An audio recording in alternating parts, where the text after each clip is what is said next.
A cozinha de 3 milhões de dólares tinha de tudo. Fogões de indução alemães, geladeiras inteligentes conectadas por satélite e mármore de Carrara branco e imaculado, importado da Itália. Mas faltava uma coisa: vida. Durante 23 dias, aquela cozinha não testemunhou nada além de comida sendo jogada fora. Mingau orgânico de 500 dólares, importado dos melhores laboratórios de nutrição da América. Vitaminas de proteína preparadas por especialistas que já atenderam atletas olímpicos. Tudo acabava no lixo, intocado, completamente frio. Porque a menina de 4 anos, sentada em sua cadeira alta, feita sob medida, havia decidido uma coisa: seguir sua mãe.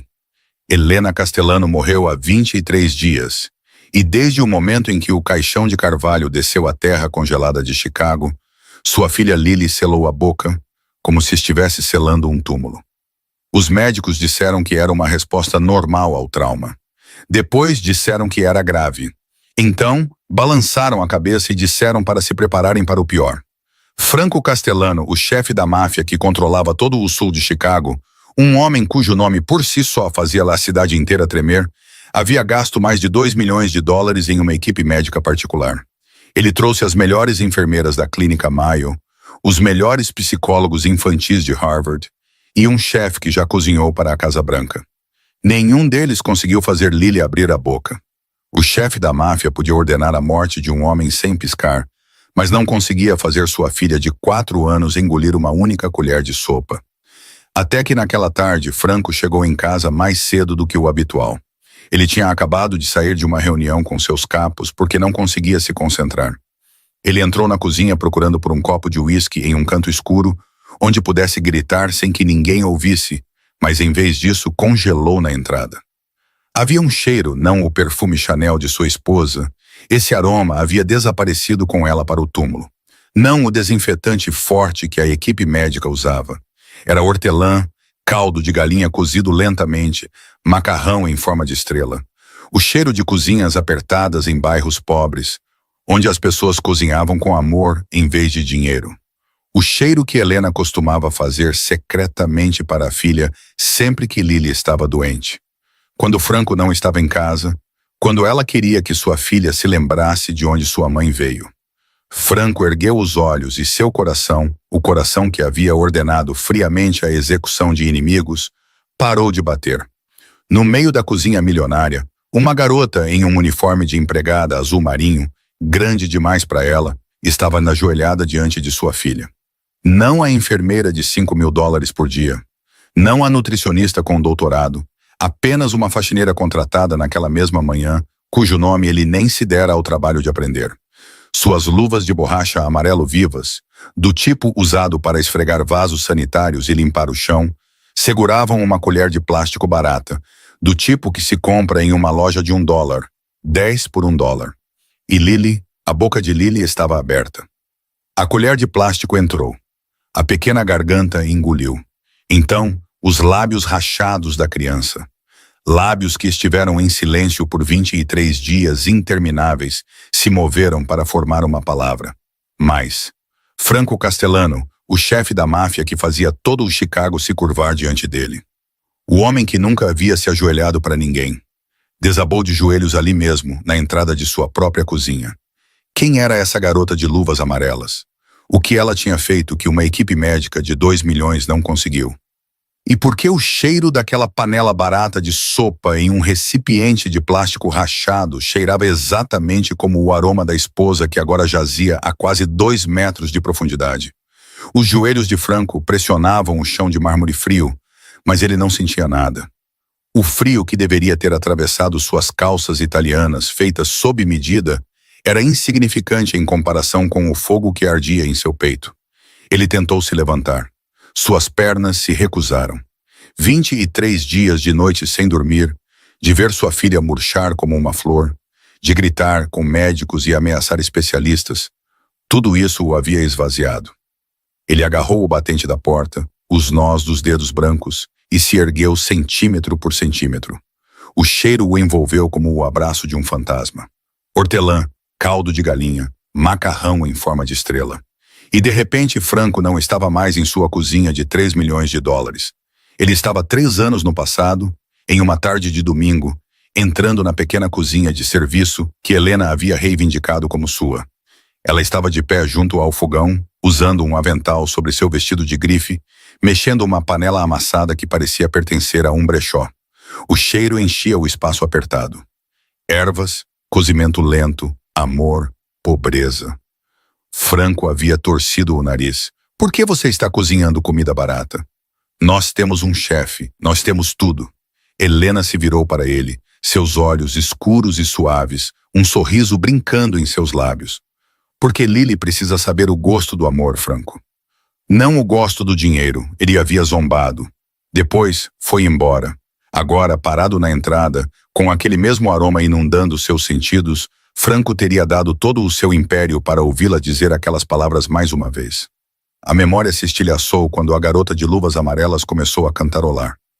Era uma canção de ninar, simples, antiga, do tipo passado de geração em geração por mães que não tinham nada para dar a seus filhos, exceto suas vozes.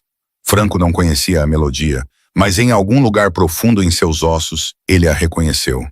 E Lily, sua Lily, que havia sido uma boneca de porcelana com olhos vazios por 23 dias intermináveis, fez algo milagroso. O canto de sua boca se contraiu para cima, não um sorriso completo. Ainda não, mas movimento. Vida.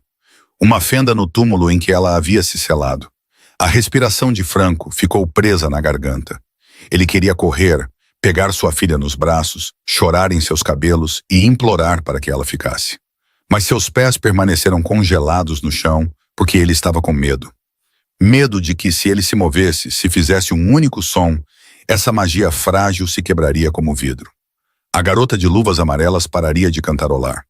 Lily fecharia a boca novamente, e o breve lampejo de vida seria apagado para sempre. Então Franco Castellano, o homem que ordenara execuções sem hesitar, que construíra um império sobre sangue e medo, ficou paralisado em sua própria cozinha, aterrorizado com seus próprios passos. O feitiço se quebrou com um grito.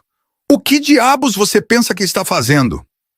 A enfermeira Patricia Coleman invadiu a cozinha pela entrada lateral, seu telefone ainda na mão, o rosto contorcido de indignação profissional. Ela tinha visto tudo pela porta de vidro. A garota de luvas amarelas se virou, os olhos arregalados de terror. A colher de plástico escorregou de seus dedos, batendo no chão de mármore. A sopa espirrou pela superfície branca e imaculada. Então ela viu Franco. Seu rosto perdeu a cor. Seus lábios se separaram, mas nenhum som saiu. Em seus olhos, Franco viu o medo animal e cru de alguém que não tinha mais nada a perder e estava prestes a perder mesmo assim. Mas Franco não olhou para ela. Ele olhou para Lily. Sua filha estava olhando para a colher caída, sua mãozinha se estendendo para onde a garota estivera ajoelhada. Seus lábios se moveram, formando uma palavra que ela não falava há 23 dias. Mais. E pela primeira vez desde que baixaram o caixão de Helena na terra congelada de Chicago, uma lágrima rolou pelo rosto de Franco Castellano. Para entender por que aquela única lágrima pesava mais do que todo o sangue que Franco Castellano já havia derramado, é preciso voltar 23 dias ao momento em que seu mundo virou cinzas. O vento de Chicago naquela manhã cortava como 1000 lâminas congeladas. O céu estava baixo e cinzento, como se até os céus estivessem de luto. O cemitério de Oak Hill se estendia diante dos enlutados. Suas lápides se erguiam da neve como dentes tortos. Franco estava na beira da cova, em um terno Armani preto, seu rosto esculpido em granito. Ele não chorou. Ele não tremeu. O chefe da máfia, que havia enterrado seu próprio pai aos 12 anos de idade, sabia que lágrimas eram um luxo que os poderosos não podiam se permitir. Ao seu lado, Lily agarrava o lenço de seda de sua mãe, o azul claro que ainda carregava o leve fantasma do perfume Chanel. Seus pequenos dedos torciam o tecido com tanta força que os nós ficaram brancos. Ela olhava para o caixão de carvalho, enquanto ele pairava sobre a terra congelada. Seus olhos escuros, sem piscar, sem compreender. O padre dizia palavras que Franco não ouvia. O caixão começou a descer e Lily não chorou.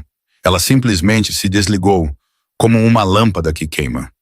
Em um momento, havia uma menina de 4 anos ao lado de seu pai. No momento seguinte, havia apenas uma casca, respirando, piscando. Mas oca. Franco percebeu, mas não entendeu. Ainda não. Nos primeiros 3 dias, ele disse a si mesmo que era choque. As crianças processam o luto de maneira diferente. O psicólogo havia dito: dê tempo a ela. Ela vai se recuperar. No 4º dia, Lily recusou o café da manhã.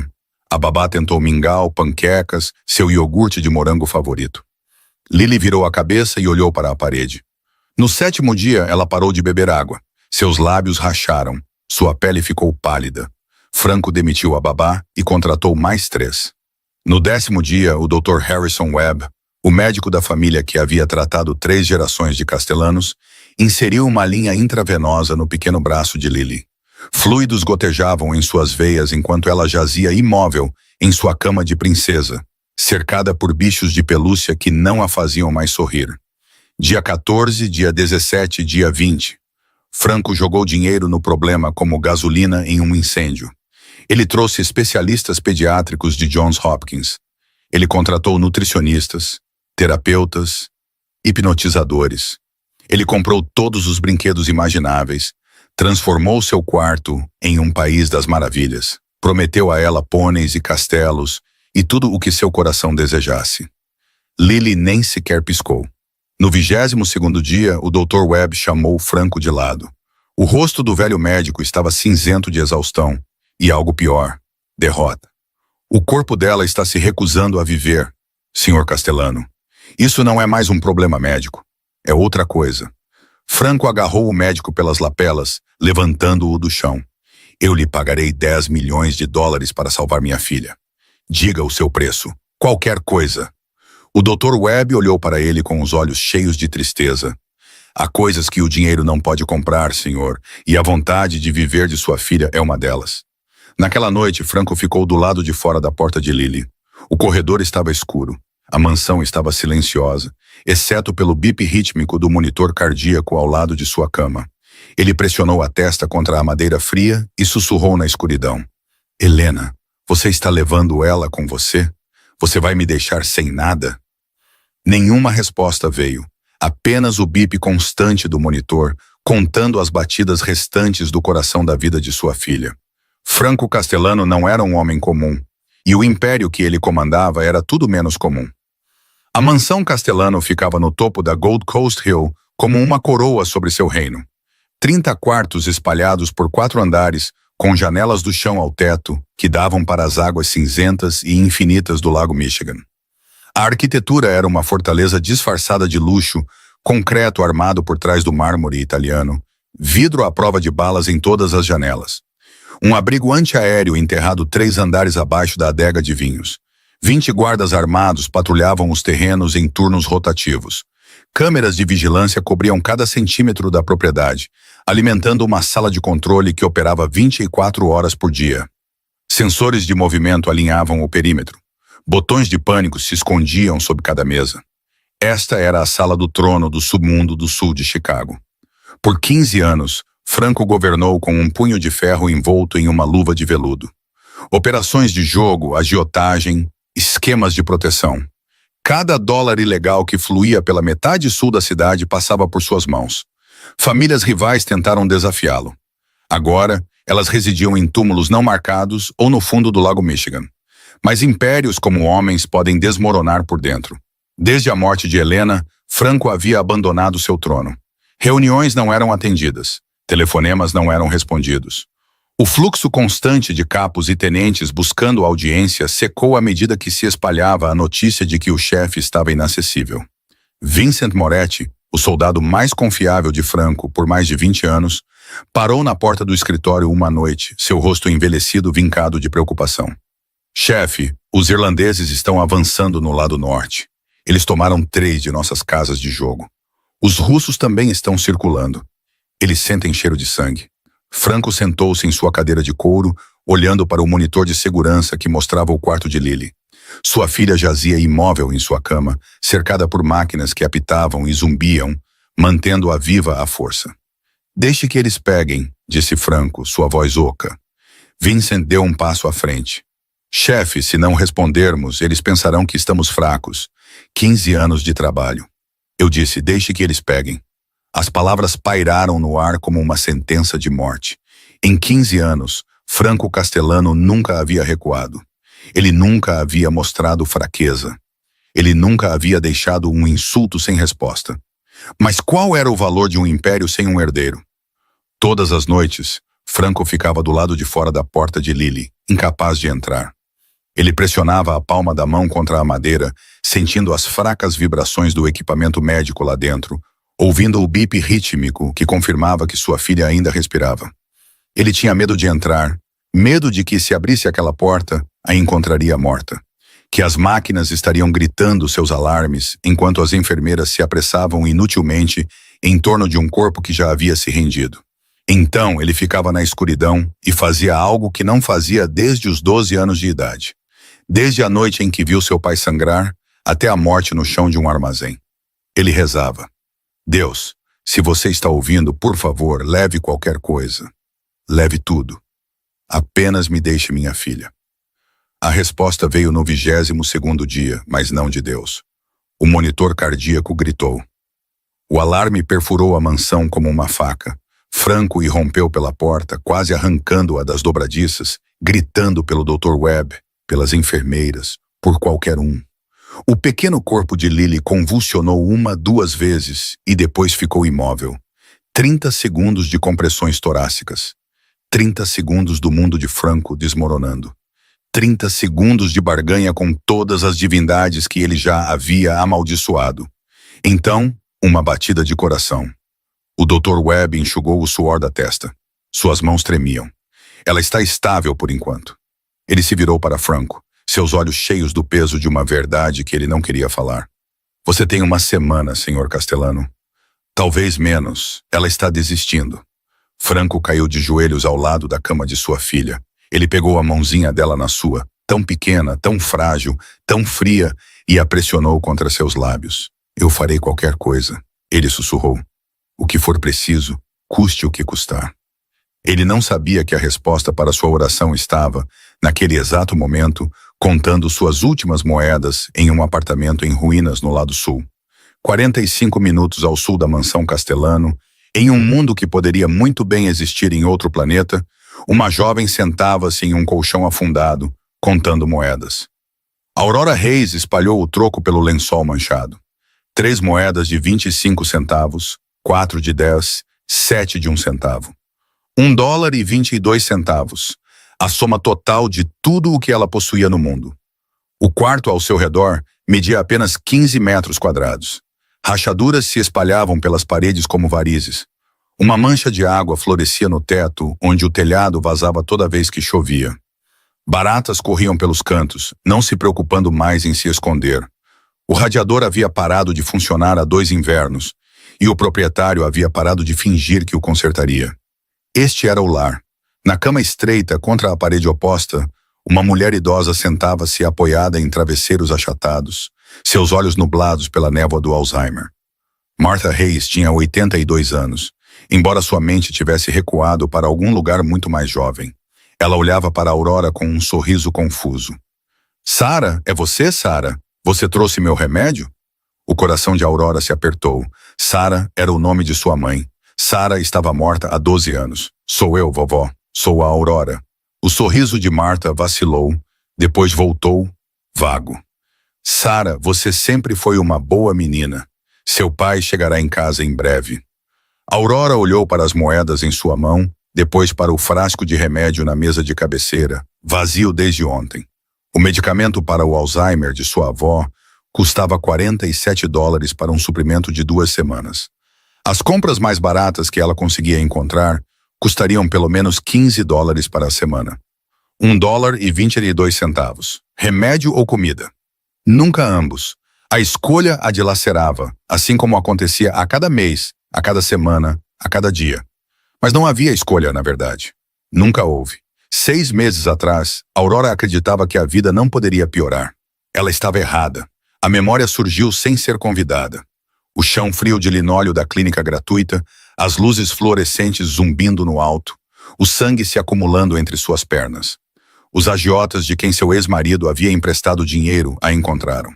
Eles deixaram seu recado com os punhos e as botas, enquanto ela gritava por uma ajuda que nunca veio. Quando ela recuperou a consciência, o rosto do médico lhe disse tudo. Grávida de 5 meses, um bebê que ela já havia nomeado em segredo para quem sussurrava no escuro, prometendo uma vida melhor que a sua. Perdido. Aurora não chorou naquela noite. Ela não chorava desde então. Não havia mais lágrimas. Uma batida na porta a tirou da memória. Ela abriu e encontrou uma mulher em um blazer barato segurando uma prancheta. O logotipo da agência de empregos estava descascando de sua pasta. Aurora Reis, eu tenho uma vaga. Ajudante doméstica residente. Uma daquelas grandes mansões lá no norte. O pagamento é... A mulher verificou suas anotações. Muito bom. Na verdade, 3 vezes a taxa normal. Os olhos de Aurora se estreitaram. Qual é o truque? A mulher hesitou. O empregador é... Bem, o nome dele é Franco Castellano. O nome caiu como uma pedra em água parada. Todos no lado sul conheciam aquele nome. Sabiam o que significava. Sabiam dos corpos enterrados sob ele. O chefe da máfia. Eles preferem empresário. A mulher deu de ombros. Olha, sou obrigada a te dizer. O que você faz com a informação é sua escolha. Aurora olhou de volta para sua avó, que agora cantarolava uma canção de ninar para uma criança invisível. Ela olhou para o frasco de remédio vazio, para a pilha de contas atrasadas enfiadas em uma gaveta, para o aviso de despejo pregado na parede. Quando eu começo? Amanhã de manhã, 6 da manhã. Depois que a mulher saiu, Aurora ajoelhou-se ao lado de sua cama e puxou uma pequena caixa de madeira escondida sob a tábua solta do assoalho. Dentro havia uma fotografia, suas bordas gastas e macias por anos de manuseio. 2 meninas sorriam sob o sol de verão. Uma de cabelos escuros, outra clara. Primas, melhores amigas, irmãs em tudo, menos no sangue. No verso, com a caligrafia desajeitada de uma criança.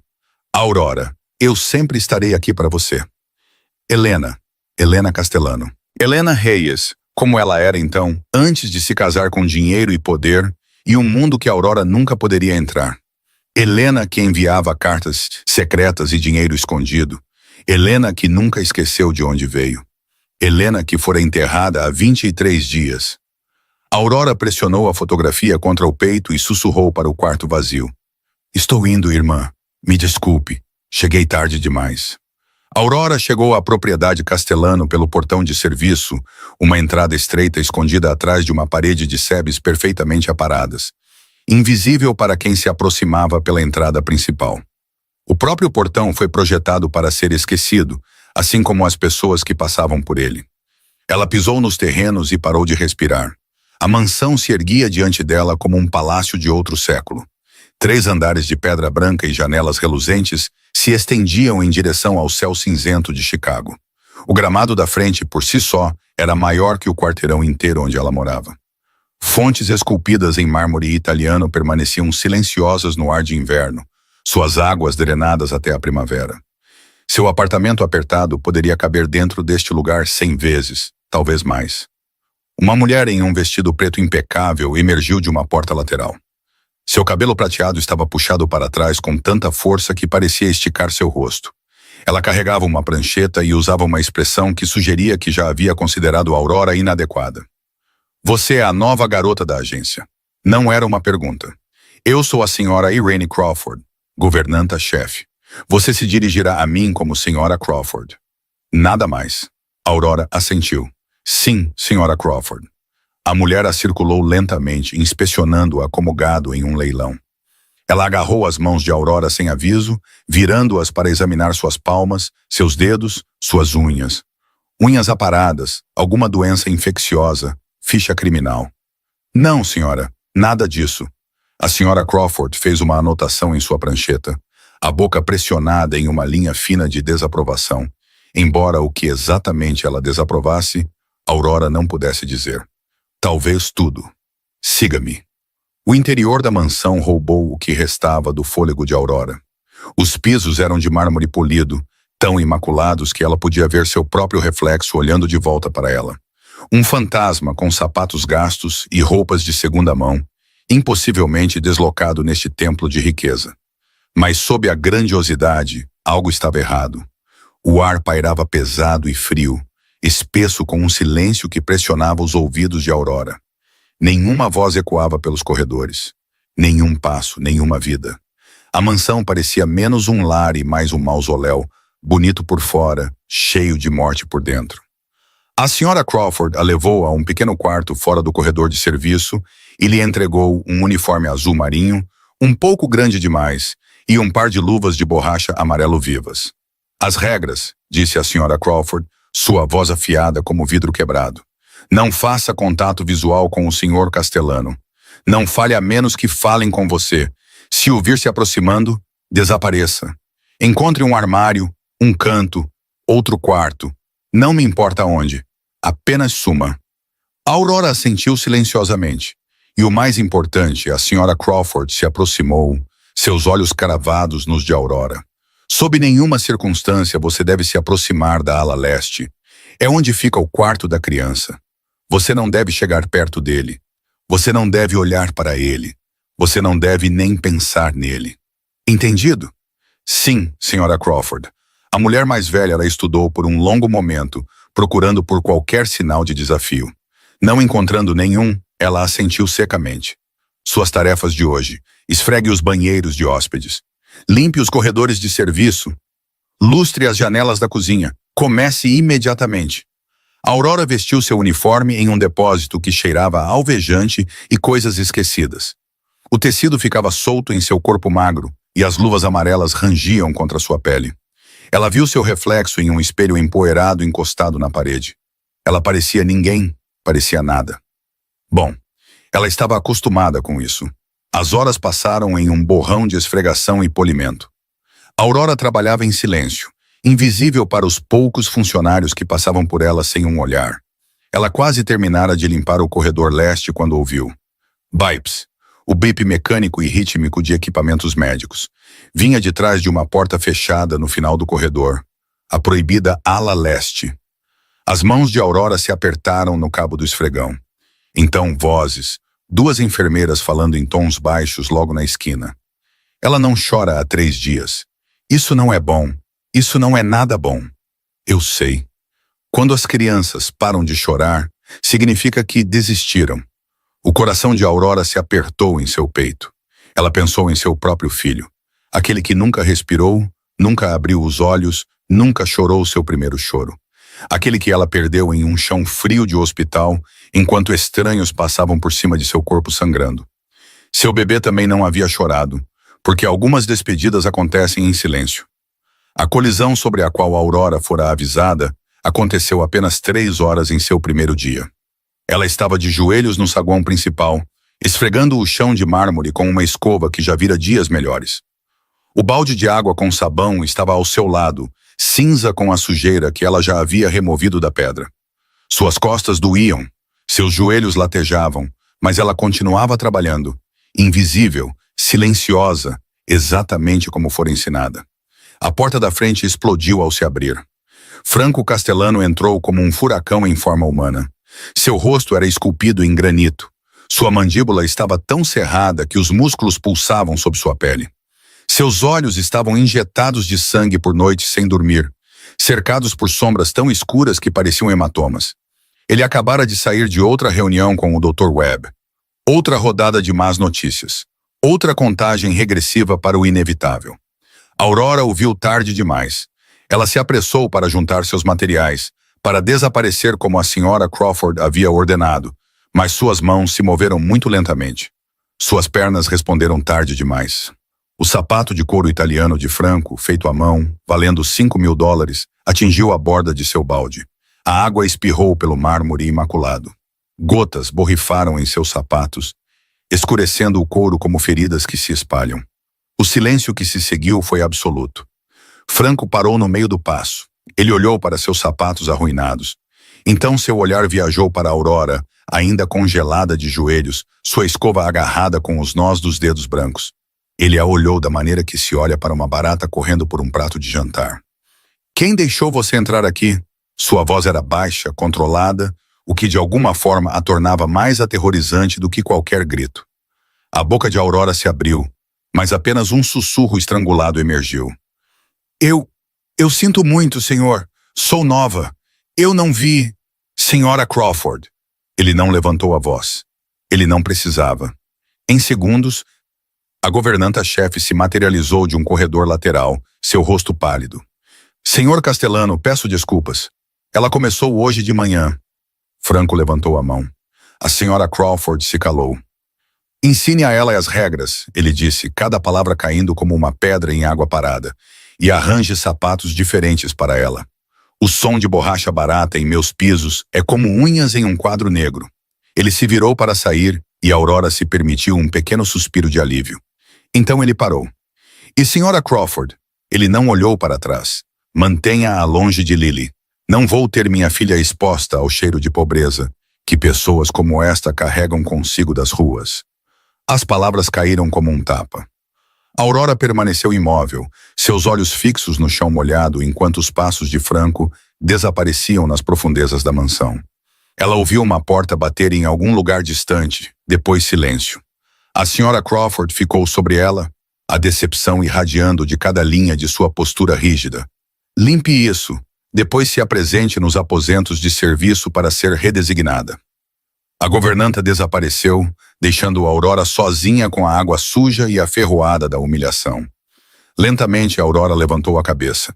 Ela olhou para o corredor onde Franco havia desaparecido, sua visão embaçada por lágrimas que ela se recusava a deixar cair. Ela já fora chamada de coisas piores em sua vida. Já fora tratada pior. Mas algo sobre sua crueldade casual, a maneira sem esforço com que ele descartou sua existência, cortou mais fundo do que ela esperava. E ainda assim, em sua memória, a voz de Helena sussurrava de uma carta escrita anos atrás. Palavras que Aurora lera tantas vezes que as sabia de cor. Franco tem um bom coração. Só está enterrado fundo demais. Aurora engoliu as lágrimas e pegou sua escova. Quão fundo era fundo demais? E havia algo que valesse a pena escavar sob todo aquele gelo? 3 da manhã. Os aposentos dos criados estavam envoltos em escuridão, mas Aurora não conseguia dormir. O colchão sob ela era fino e duro. O quarto parecia uma geladeira. O sistema de aquecimento, aparentemente, não se estendia a este canto esquecido da mansão. Ela estava enrolada sob um cobertor que cheirava a naftalina, olhando para o teto. Ela precisava se mover, respirar. Aurora saiu da cama e foi para o corredor. A mansão à noite era uma criatura diferente. Sombras se acumulavam nos cantos. A luz da lua cortava as janelas altas, e cada rangido soava como um sussurro do túmulo. Então ela ouviu, não o bip mecânico dos monitores. Era outra coisa, um canto. A voz era rouca e quebrada, falhando em cada nota. Não carregava melodia, apenas desespero bruto envolto em som. Aurora a seguiu em direção à proibida ala leste. A porta estava ligeiramente entreaberta, uma luz fraca se derramando no corredor. Ela espiou pela fresta. Franco Castellano estava sentado, curvado ao lado da cama de sua filha, seus ombros largos curvados para dentro, sua espinha dobrada como a de um velho esmagado pela dor. O poderoso chefe da máfia, que a havia dispensado como lixo, agora parecia um recipiente vazio. Ele estava cantando uma canção de ninar. As palavras saíam distorcidas, a melodia irreconhecível. Ele claramente não conhecia a música, talvez nunca tivesse cantado para sua filha antes da morte de Helena, mas estava tentando. Lily jazia imóvel, seu pequeno corpo mal levantando os cobertores. Sua pele esticada sobre ossos que nenhuma criança deveria mostrar. Em seu pequeno punho, ela agarrava um lenço de seda azul claro com uma elegante letra e bordada no canto. O lenço de Helena. A voz de Franco se desfez em silêncio. Ele pressionou os lábios na testa de sua filha. Não me deixe, Lily. Seu sussurro atravessou a fresta. Papai não consegue sobreviver sem você. Sua voz tremia como a de uma criança com medo do escuro. Aurora recuou, a mão voando para a boca para abafar o soluço que subia em sua garganta. Isso não era um monstro. Era um pai vendo sua filha morrer. Ela fugiu para seu quarto, lágrimas escorrendo por suas bochechas. Ela entendia essa dor. 6 meses atrás, ela também cantara canções de ninar. Não para uma criança em uma cama, mas para uma barriga inchada que continha todas as suas esperanças.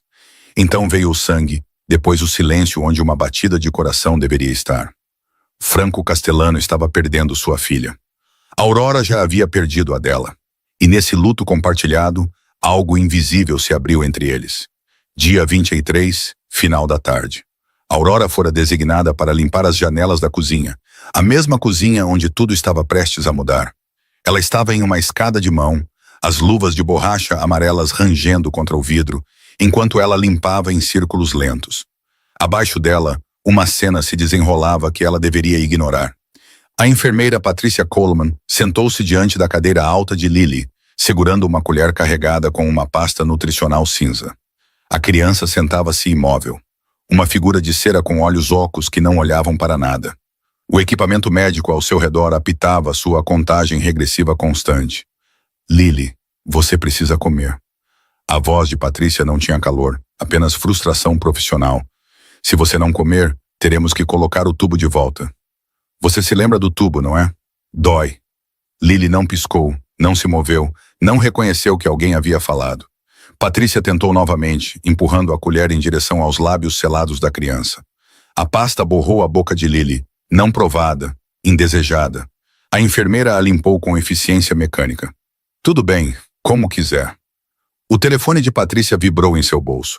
Ela olhou para a tela, depois para a criança, depois para o telefone novamente. Com um suspiro pesado, ela largou a colher e se levantou. Eu volto já. Não saia daí. A piada não teve graça na cozinha vazia. Patrícia saiu pela porta lateral, já levantando o telefone ao ouvido. As mãos de Aurora pararam de se mover contra o vidro. Ela olhou para Lily, olhou de verdade pela primeira vez desde que entrou nesta casa. A criança estava esquelética, sua pele esticada sobre ossos que se projetavam em ângulos anormais. Seu cabelo escuro pendia sem vida. Seus olhos, antes brilhantes, segundo as fotografias que a Aurora vislumbrara pela mansão, agora estavam opacos como pedras. Então a Aurora viu. Uma única lágrima rolou pela bochecha pálida de Lily. Silenciosa, não enxugada. A criança não soluçou, não fungou, não fez som algum.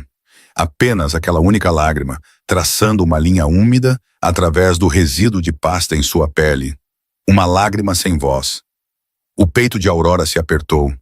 Sua visão embaçou.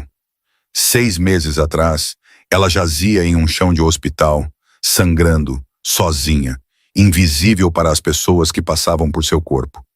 Ninguém parou. Ninguém se importou. Ela havia perdido tudo em silêncio, cercada por estranhos que não viam nada que valesse a pena salvar. Ela olhou para a câmera de segurança piscando em vermelho no canto. Ela olhou para a porta por onde Patrícia havia saído. Ela olhou para a criança morrendo aos poucos em sua cadeira alta. Aurora desceu da escada. Suas mãos se moveram antes que sua mente pudesse detê-las. Ela foi até sua bolsa, enfiada em um canto da área de serviço, e tirou um recipiente de plástico. Dentro estava seu almoço, sopa de galinha com macarrão em forma de estrela e hortelã fresca. A receita de sua avó, a mesma receita que ela e Helena aprenderam juntas quando crianças, na ponta dos pés em uma cozinha apertada que cheirava a amor em vez de dinheiro. Aurora sabia o que aconteceria se fosse pega. A senhora Crawford a demitiria instantaneamente. Ela perderia sua renda, o remédio de sua avó, tudo. Ela olhou para Lily novamente.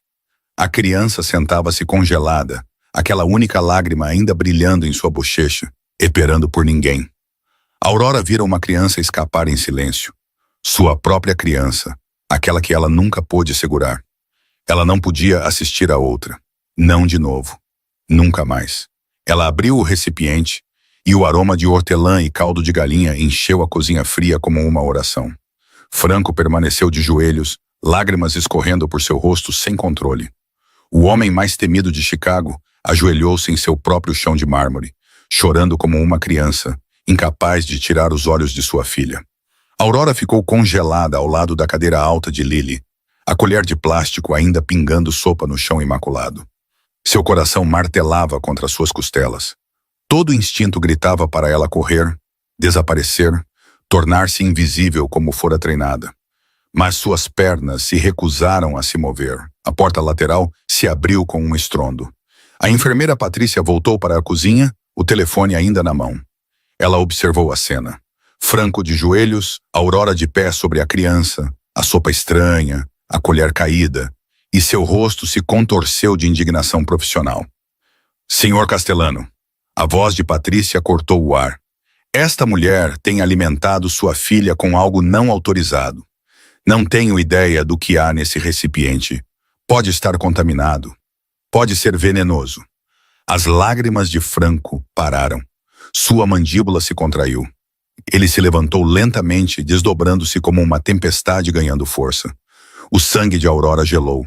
Era isso, a explosão que ela temia. A fúria de um chefe da máfia dirigida a uma ninguém que ousara tocar em sua filha moribunda. Franco caminhou em sua direção. Cada passo ecoava como um tiro. Aurora recuou até que suas costas pressionaram o aço frio da geladeira. Ela baixou os olhos, preparando-se para o golpe físico ou verbal. Ela não sabia qual viria primeiro. Mas Franco não olhou para ela. Ele olhou além dela, para Lily. A criança estava fazendo algo que não fazia desde o dia em que enterraram sua mãe. Seu pequeno braço se estendeu, os dedos alcançando Aurora, agarrando o ar vazio. Mas a palavra escapou dos lábios rachados de Lily, mal mais alta que um suspiro. Por favor. Franco parou de respirar. Aquela voz pequena e frágil que ele se convencera de que nunca mais ouviria. A voz que estivera em silêncio por 23 dias, selada por uma dor grande demais para uma criança de 4 anos compreender. Sua filha havia falado. Lentamente, Franco se virou para Aurora, seus olhos avermelhados, exaustos, assombrados. Ele estudou seu rosto como se a visse pela primeira vez. Onde você conseguiu essa receita? A voz de Aurora tremeu. Era da minha avó, senhor. Sua avó. O olhar de Franco se aguçou. De onde ela era? Do lado oeste, senhor. Nós crescemos lá. As palavras caíram como pedras em água parada.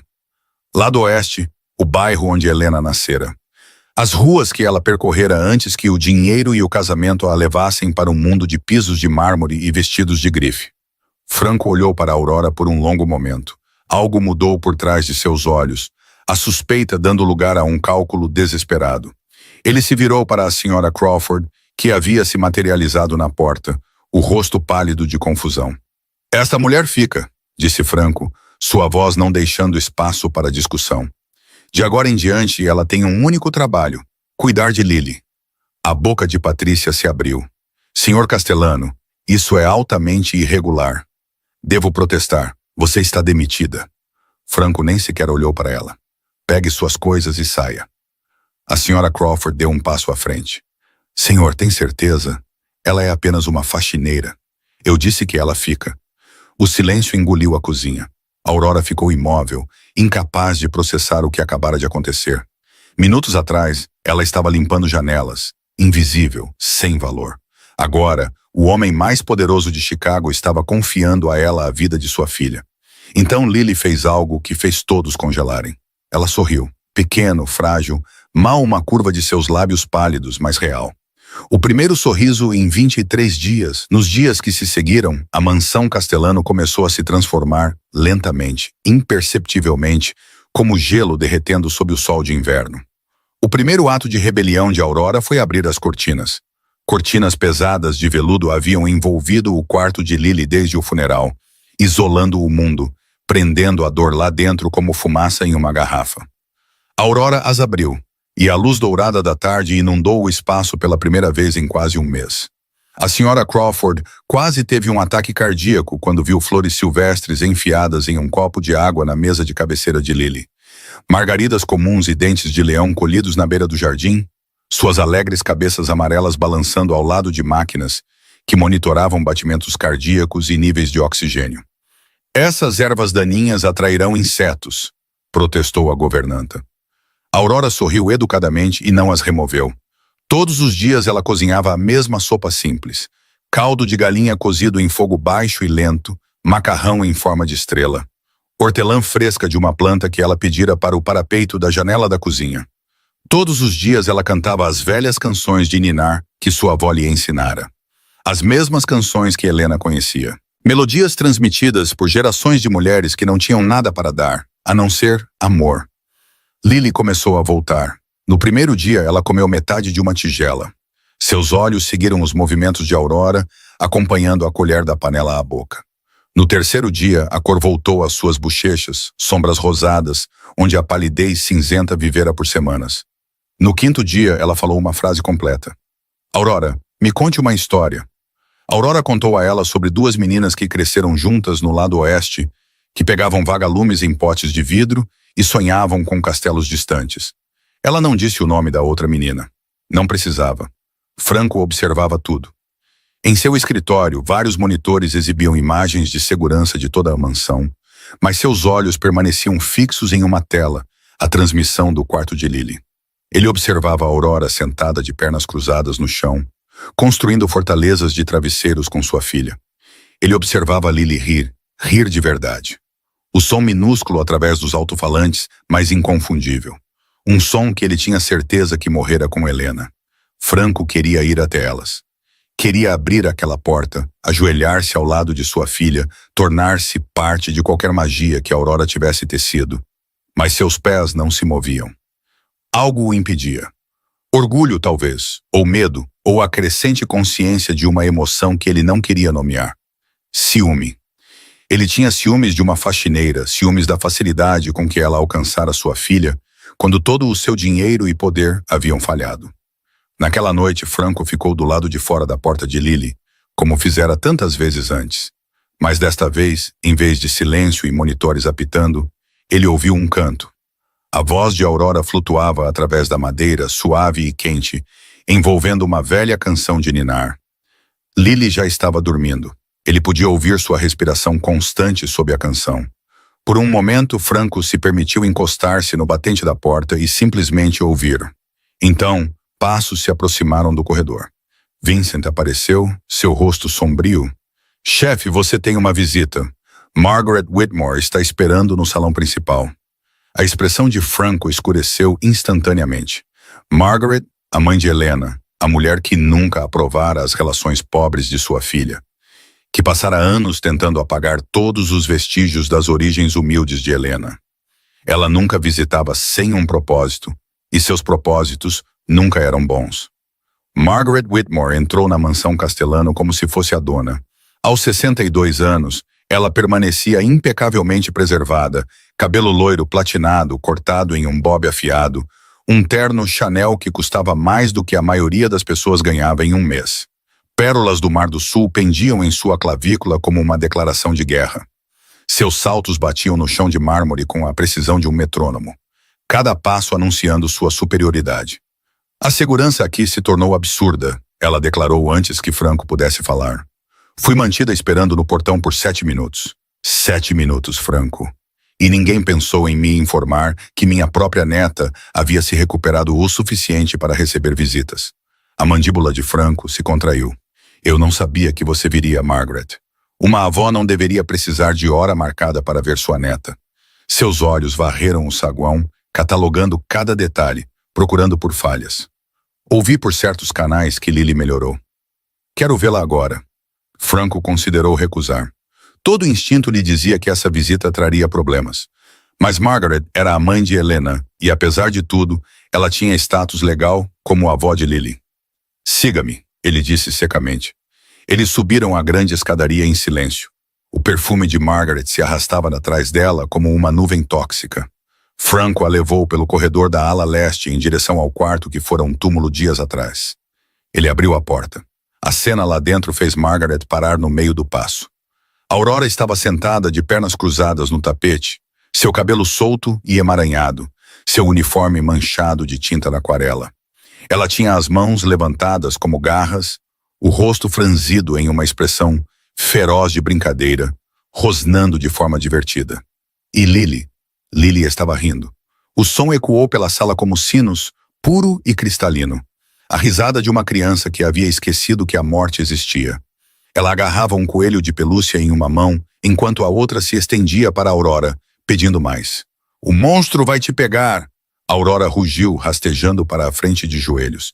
Lily gritou de alegria e caiu para trás em uma pilha de travesseiros. O rosto de Margaret se contorceu, não de alegria, não de alívio, mas de nojo. O que é isso? Sua voz cortou a risada como uma lâmina. Por que há uma criada tocando na minha neta? A sala ficou em silêncio. Aurora se levantou rapidamente, alisando seu uniforme manchado, baixando os olhos.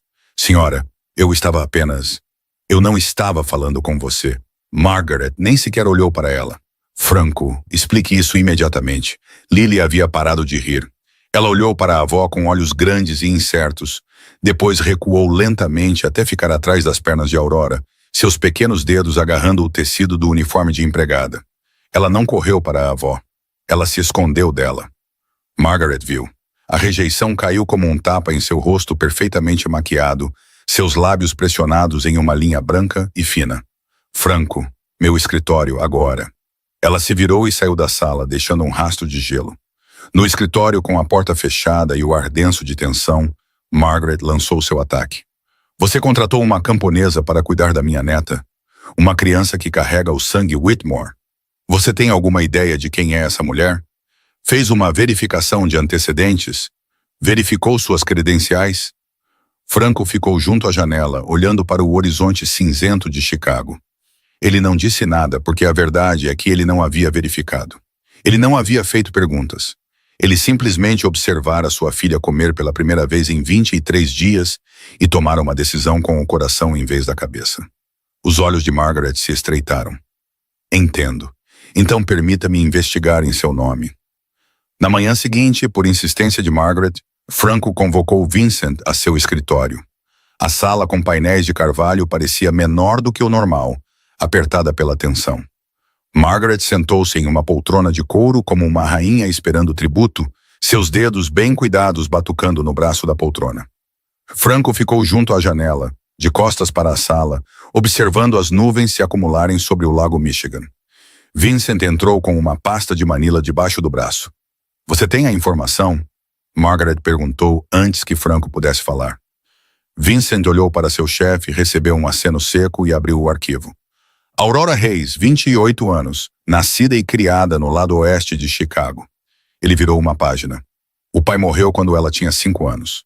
Ataque cardíaco causado por excesso de trabalho no frigorífico. A mãe se casou novamente 2 anos depois com um homem chamado Dale Simmons. Simmons tinha antecedentes, embriaguez e desordem, violência doméstica, pequenos furtos. Os lábios de Margaret se curvaram com satisfação. Continue. A mãe morreu de câncer quando Aurora tinha 16 anos, sem dinheiro para o tratamento. Vincent fez uma pausa, sua voz suavizando quase imperceptivelmente. A garota fugiu do padrasto naquele mesmo ano. Morou nas ruas por um tempo, fez bicos, garçonete, limpeza, trabalho em fábrica, o que quer que pudesse encontrar. Franco permaneceu imóvel na janela, mas seus ombros haviam se enrijecido. Ela se casou aos 24. O nome do marido era Derek Cole. Cole era um jogador com conexões com os agiotas do lado sul. Ele acumulou 50 mil em dívidas, depois desapareceu, deixando-a com a conta. Margaret se inclinou para a frente.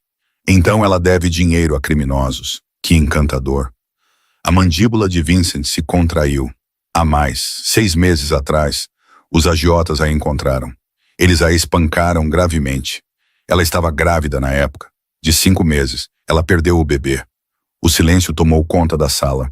Até Margaret não tinha nada a dizer. Vincent fechou a pasta. Atualmente, ela é a única cuidadora de sua avó, Martha Hayes, de 82 anos. Alzheimer avançado. A medicação da idosa custa quase toda a renda de Aurora. Ela está com o aluguel atrasado, as contas atrasadas, tudo atrasado. Margaret se recuperou primeiro, sua voz pingando veneno. Você vê, Franco? Dívida, criminosos, uma mulher sem nada a perder. Quem sabe o que ela realmente quer de sua família, de sua fortuna? Franco finalmente se virou da janela. Seu rosto não traía nada, uma máscara esculpida em pedra. Mas por trás de seus olhos, algo se agitava. Ele se lembrou de outra mulher do lado oeste, uma mulher que trabalhara como garçonete quando a conheceu, que usava vestidos de segunda mão e sonhava com uma vida além da pobreza. Uma mulher que Margaret desprezara desde o momento em que Helena a trouxe para casa.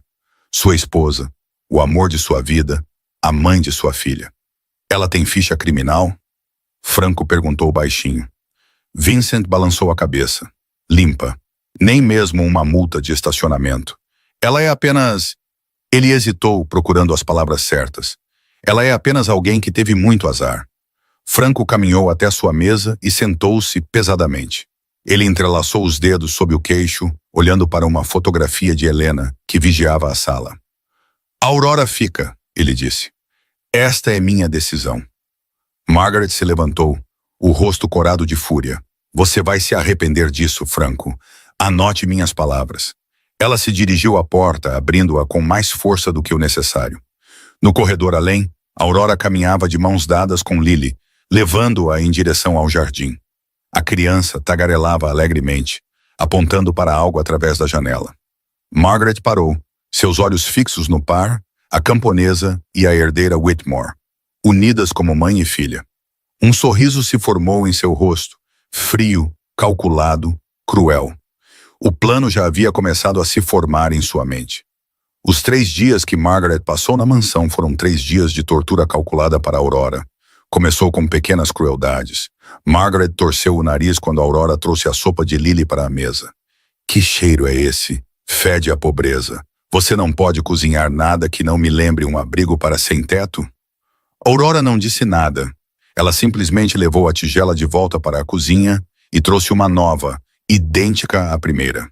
No jantar, Margaret insistiu que Aurora ficasse atrás de sua cadeira como uma criada vitoriana, reabastecendo seu copo d'água, buscando guardanapos, suportando suas queixas intermináveis.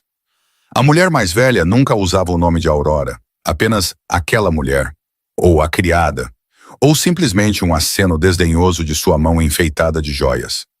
Aurora suportou tudo por Lily, mas o que mais enfurecia Margaret era algo que ela não podia controlar. Lily se recusava a sair do lado de Aurora. Quando Margaret estendia a mão para a criança, Lily se encolhia. Quando Margaret oferecia brinquedos caros e promessas de compras, Lily balançava na cabeça e se aproximava mais das pernas de Aurora. Quando Margaret tentava ler uma história para ela dormir, Lily pedia por Aurora em vez disso. A rejeição queimava no peito de Margaret como ácido. No 3º dia, ela executou seu plano. Você aí?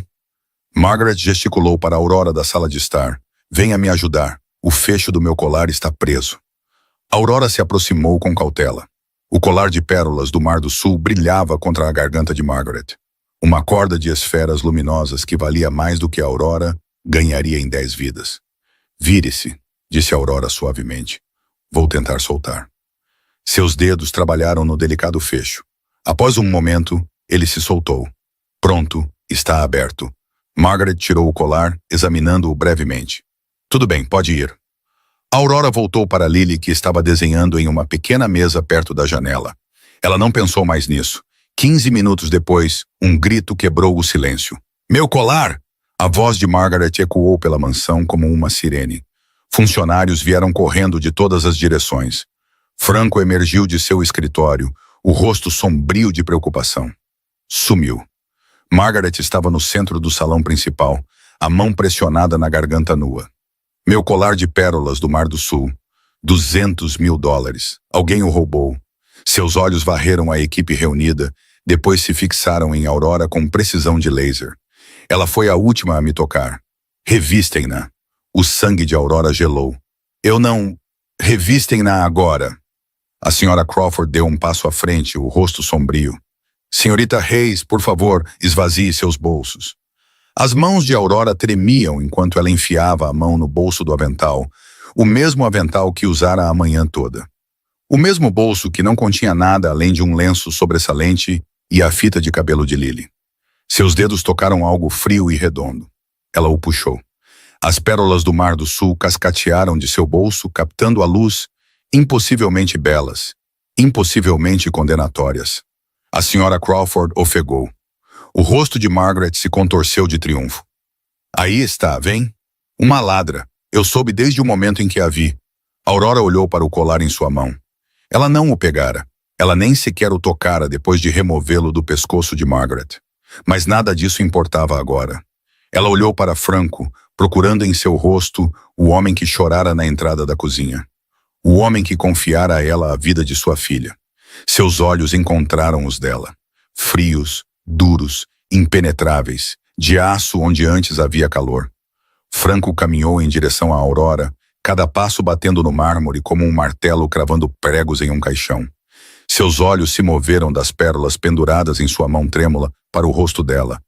Pálido, aterrorizado, suplicante e depois para Margaret, que enxugava os olhos secos com um lenço de seda, representando uma dor que não sentia. Uma guerra se travava em sua cabeça. A lógica gritava com ele. A evidência era clara. O colar fora encontrado em seu bolso. Ela tinha dívidas.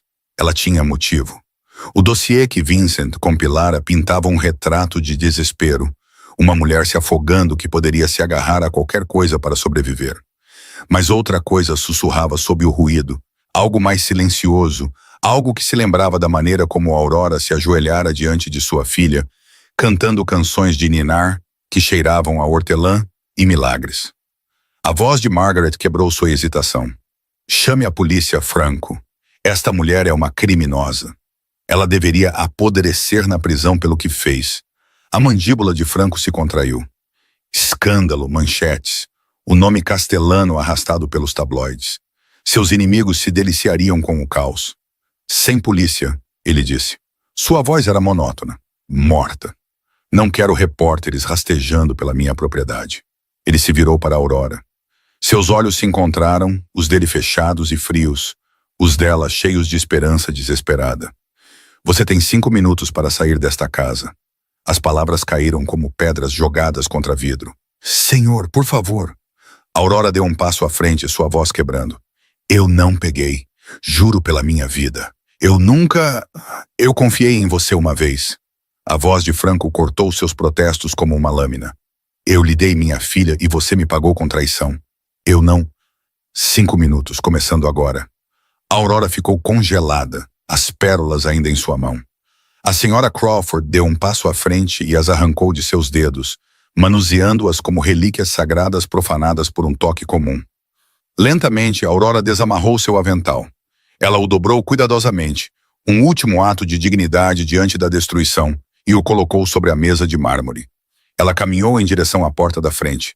Então um grito rasgou a mansão. Aurora, não! Lily apareceu no topo da grande escadaria, descalça, o rosto manchado de lágrimas. Ela ouvira tudo através das aberturas de ventilação que levavam o som por toda a casa antiga. A criança desceu as escadas correndo, quase tropeçando, suas perninhas se movendo freneticamente. Ela se chocou contra as pernas de Aurora, envolvendo-as com força desesperada. Não vá, mamãe. Não vá. Aurora parou de respirar. Mamãe. A palavra pairou no ar como uma oração e uma maldição. Franco olhou para sua filha. Sua filha, que não chamava ninguém de mamãe desde que Helena morrera, agarrando-se à faxineira como se ela fosse a última coisa sólida em um mundo em dissolução. Seu coração se partiu, se estilhaçou, caiu em pedaços no chão de mármore. Margaret aproveitou o momento. Você vê, sua voz pingava veneno. Ela fez lavagem cerebral na criança, manipulou uma menina de 4 anos em luto para seu próprio ganho. Esta mulher é perigosa, Franco. Franco olhou para o rosto manchado de lágrimas de Lily, para as mãos trêmulas de Aurora, para o sorriso triunfante de Margaret, mal disfarçado por uma falsa preocupação. A pressão o esmagava de todos os lados. A dúvida envenenava seus pensamentos. O medo envolvia sua garganta. Ele fez o que os animais encurralados fazem. Ele atacou. Fora! O rugido explodiu de seu peito. Fora da minha casa, e agora? Aurora se encolheu como se tivesse sido atingida. Gentilmente, com cuidado, ela soltou os dedos de Lily de suas pernas.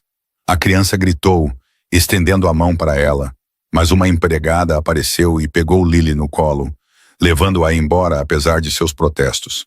Aurora caminhou até a porta. Ela a abriu. Lá fora, a chuva caía do céu negro em lençóis. Trovões rolavam sobre o lago Michigan como tambores de guerra. Ela passou. A pesada porta de carvalho se fechou atrás dela, cortando os gritos de Lily no meio, selando a Aurora do lado de fora na tempestade. Sem guarda-chuva, sem dinheiro, sem casa. Ela caminhou para a escuridão. A chuva encharcando seu uniforme fino, sem ter para onde ir e sem nada a perder. A mansão Castellano desmoronou 3 horas depois que a Aurora saiu para a tempestade. Começou com uma febre. A temperatura de Lily subiu para 40 graus em 1 hora após o fechamento da porta. A equipe médica que Franco havia dispensado voltou correndo, convocada por telefonemas desesperados. Eles encontraram a criança convulsionando em sua cama, seu pequeno corpo abalado por tremores que nenhum remédio conseguia explicar. Então ela parou de se mover completamente. O Dr. Webb trabalhou durante a noite, suas mãos envelhecidas verificando os sinais vitais, ajustando as linhas intravenosas, administrando medicamentos que pareciam não fazer nada. Os monitores apitavam seus avisos implacáveis. As enfermeiras sussurravam nos cantos, trocando olhares pesados de pavor não dito. À meia-noite, Lily estava inconsciente, sua respiração superficial e trabalhosa, sua pele da cor de papel velho. Franco sentou-se ao lado de sua cama, segurando sua mãozinha em ambas as suas.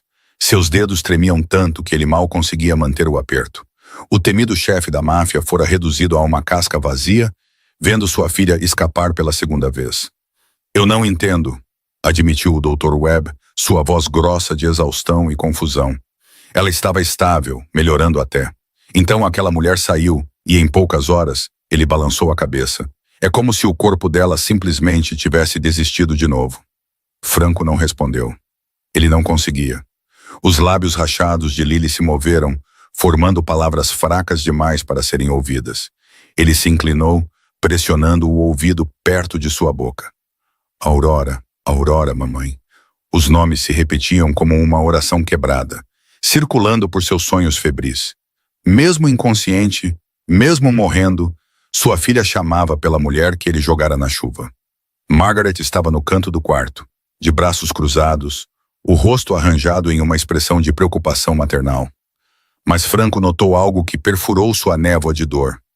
Seus olhos não combinavam com seu rosto. Por trás da testa franzida e dos lábios contraídos, havia um lampejo de outra coisa. Algo brilhante, duro e satisfeito. Triunfo. A percepção atingiu Franco como um soco no estômago. Por que Margaret não estava realmente chateada? Sua neta estava morrendo. Sua única conexão com sua filha morta estava se desvanecendo diante de seus olhos. No entanto, sob a performance de preocupação, Margaret Whitmore parecia uma mulher que havia vencido. Franco soltou a mão de Lily. Ele se levantou lentamente. Suas articulações doendo, seu corpo de repente sentindo cada um de seus 37 anos. Chefe, Vincent deu um passo à frente das sombras. Onde você vai? Franco não respondeu.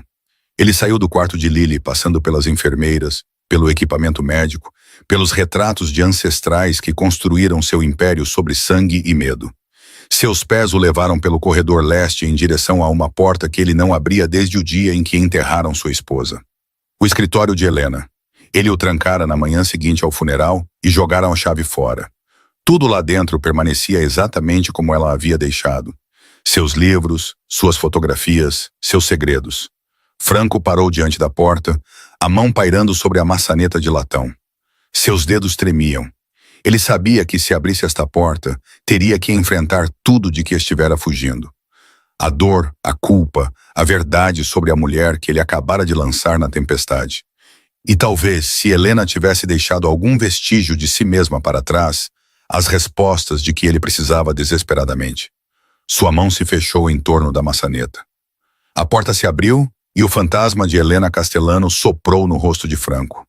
Seu perfume ainda pairava, fraco, quase imaginário, mas inconfundível. O cheiro de gardênias e baunilha que um dia significara lar, amor, segurança. Agora significava perda. Franco entrou no escritório como um homem entrando em um túmulo. Nada havia sido tocado desde o dia em que ela morreu. Seus livros se alinhavam nas prateleiras no mesmo arranjo cuidadoso. Seus pincéis estavam em um pote de cerâmica na mesa, as cerdas duras com tinta seca. Fotografias de família sorriam de molduras de prata. Helena segurando a recém-nascida Lily. Helena no dia do casamento. Helena rindo sob o sol de verão. Franco passou os dedos pelas lombadas de seus livros, perturbando a poeira que se acumulara como neve. Ele não sabia o que estava procurando. Ele só sabia que precisava de algo dela, algum pedaço de Helena que pudesse guiá-lo através desta escuridão. Sua mão parou em uma pequena caixa de madeira escondida atrás de uma fileira de coleções de poesia. Ele a puxou e a colocou sobre a mesa. As dobradiças rangeram quando ele levantou a tampa. Dentro havia uma pilha de cartas amarradas com uma fita desbotada. O coração de Franco vacilou. Ele desamarrou a fita e espalhou as cartas pela mesa. A maioria era endereçada a Helena, de vários amigos e familiares. Mas um envelope chamou sua atenção. Uma carta que Helena havia escrito, mas nunca enviado. O endereço dizia: Aurora Reis, lado sul, Chicago. O sangue de Franco gelou. Com os dedos trêmulos, ele desdobrou o papel. A caligrafia de Helena fluía pela página, dolorosamente familiar, como se ela estivesse falando com ele do além-túmulo. Minha querida prima, Aurora, sei que você está passando por um inferno agora. Eu gostaria de poder fazer mais para ajudar. Mas Franco, ele não entende. Ele acha que o dinheiro pode resolver tudo. Ele não sabe que algumas feridas precisam de amor, não de dinheiro.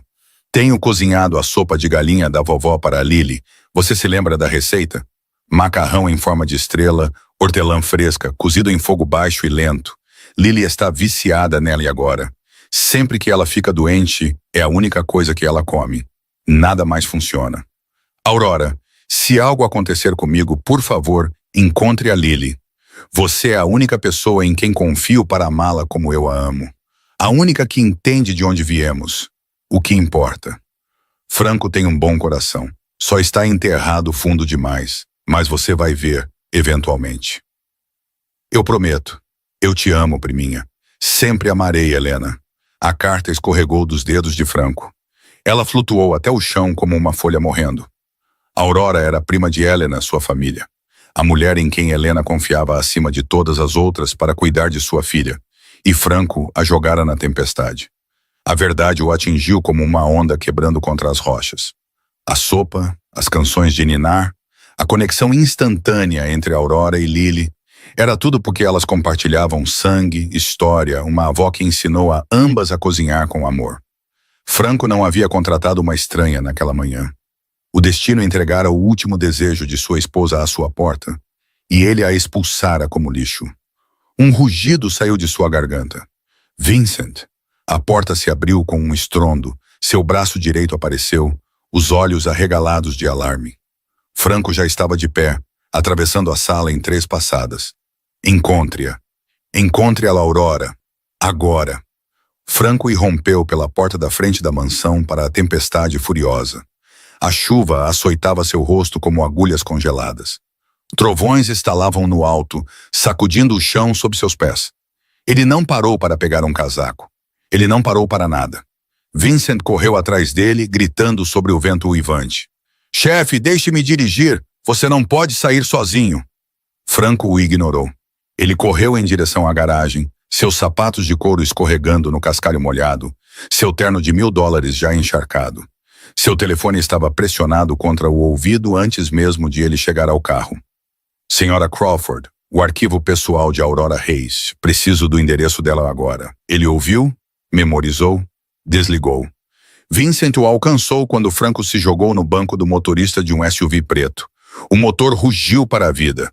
Vincent mal conseguiu entrar no lado do passageiro antes que Franco pisasse fundo no acelerador, fazendo o veículo sair cantando pneus pela entrada. Eles dirigiram pela tempestade como homens possuídos. Os limpadores de para-brisa travavam uma batalha perdida contra o dilúvio. Relâmpagos iluminavam as ruas vazias em flashes breves e ofuscantes. Franco agarrou o volante com tanta força que seus nós dos dedos ficaram brancos, empurrando o veículo por cruzamentos inundados que teriam parado qualquer motoristação. Lado sul. O bairro se transformou à medida que cruzavam fronteiras invisíveis.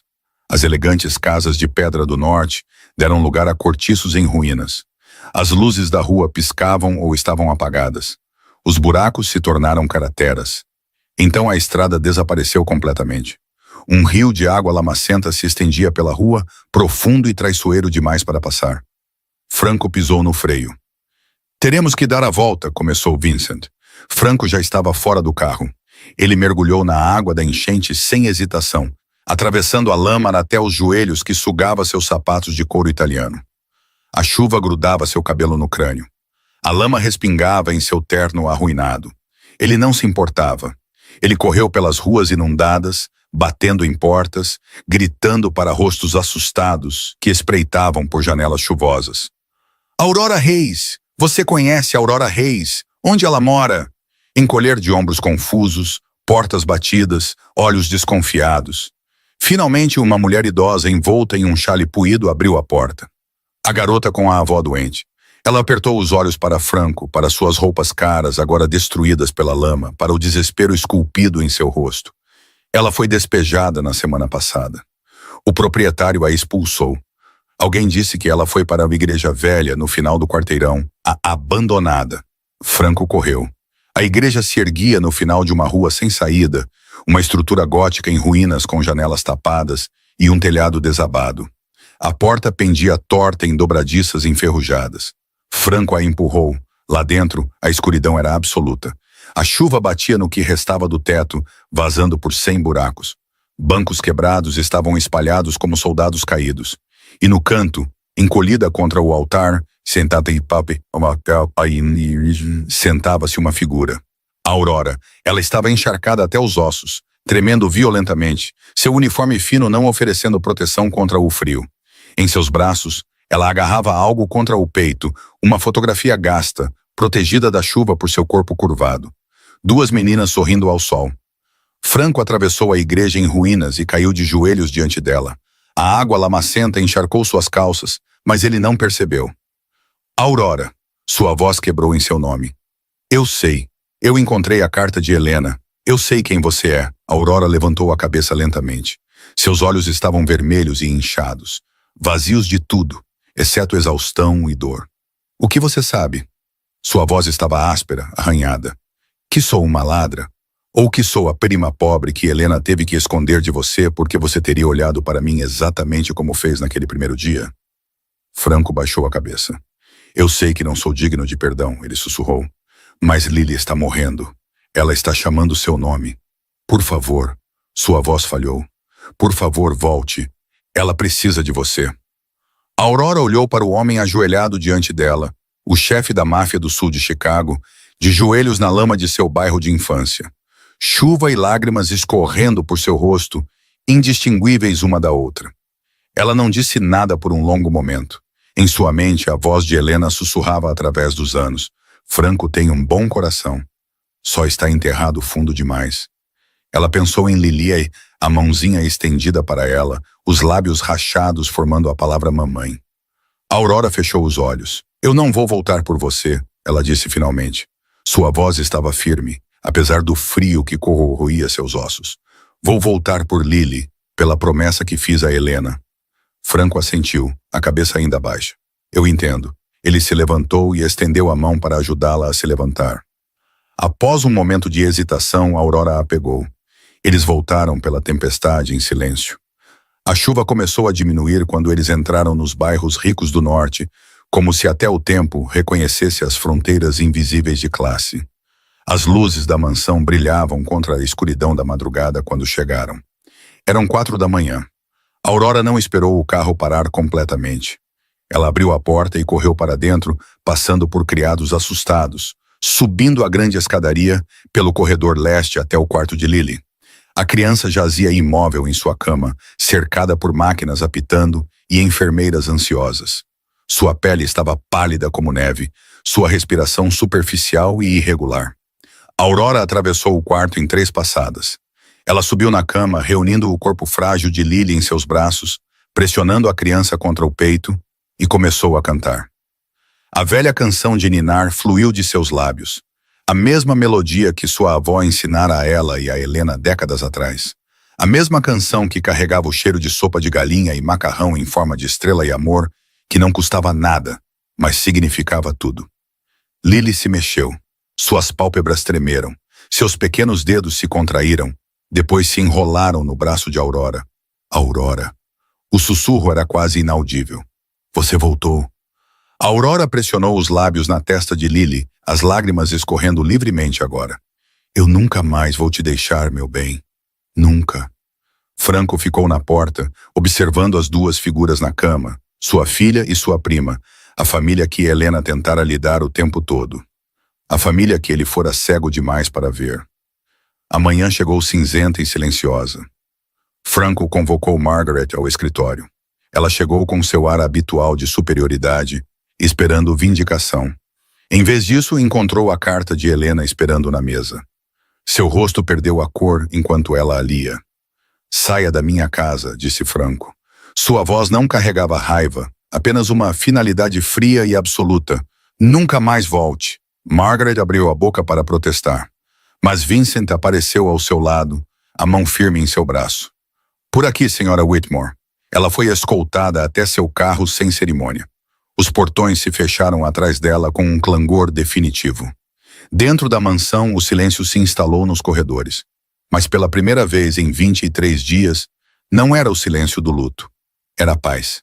6 meses depois, a primavera havia chegado a Chicago. Tulipas floresciam nos jardins Castellano, vermelhas, amarelas, roxas, um tumulto de cores onde a morte cinzenta reinara. A mansão não se parecia mais com um mausoléu. A luz do sol entrava por cortinas abertas. Flores frescas enchiam todos os cômodos. E o mais importante, risadas ecoavam por corredores que só conheceram silêncio e tristeza. Lily corria pelo gramado do jardim, suas bochechas rosadas de alegria, seu cabelo escuro esvoaçando atrás dela como uma bandeira de vida recuperada. Ela perseguia uma borboleta, suas risadinhas subindo no ar da primavera como música. Na cozinha, Aurora estava junto ao fogão, mexendo uma panela familiar. Ela não usava mais o uniforme de empregada azul marinho.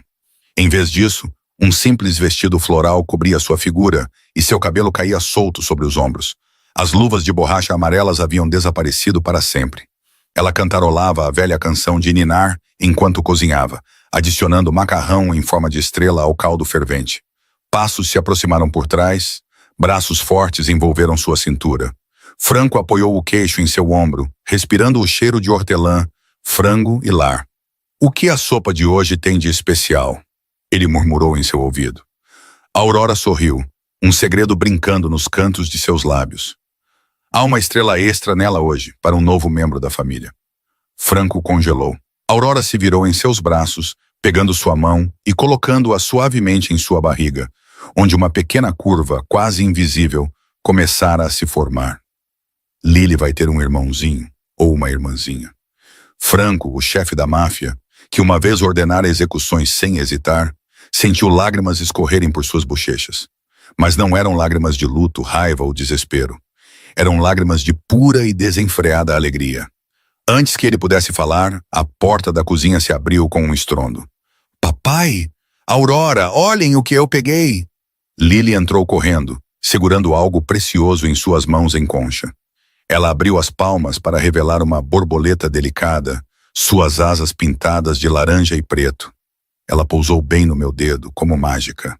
Franco levantou sua filha nos braços, puxando a Aurora para perto com a outra mão. Os 3 ficaram juntos na cozinha ensolarada. Uma família forjada não apenas pelo sangue, mas pelo amor, pela perda, por segundas chances. No balcão próximo, uma fotografia em moldura de prata observava a cena. Helena sorria por trás do vidro, seus olhos quentes, sua expressão pacífica, como se ela soubesse o tempo todo. Como se ela tivesse planejado isso desde o início. Esta história nos lembra que o amor não pode ser comprado com dinheiro ou poder. Os médicos mais caros e os melhores chefes não puderam salvar Lily, mas uma simples panela de sopa feita com amor a trouxe de volta à vida. Às vezes, os maiores milagres vêm dos lugares mais humildes. Família nem sempre é definida pelo sangue. Aurora e Lily compartilhavam um vínculo mais profundo que a genética. Um vínculo construído sobre compaixão, sacrifício e a coragem de amar apesar do risco de perda. E a redenção é sempre possível. Franco enterrou seu coração sob camadas de orgulho e dor. Mas quando ele finalmente se ajoelhou na lama e pediu perdão, descobriu que nunca é tarde demais para mudar. Se esta história tocou seu coração, deixe o seu like e se inscreva no canal para não perder os próximos vídeos.